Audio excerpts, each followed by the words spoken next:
Kahit mismong mga mahal mo sa buhay,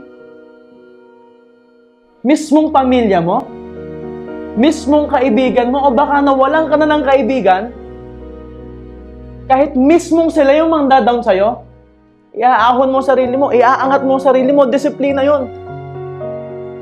Kasi kung nasa tubig ka, pagod ka na hirap ka na, at hindi ka makaahon, tandaan mo, na kung sisisirin mo pababa, at pahihirapan mo sarili mo, it will also take effort. Magsisigip lalo dibdib mo, mas mahihirapan kang huminga.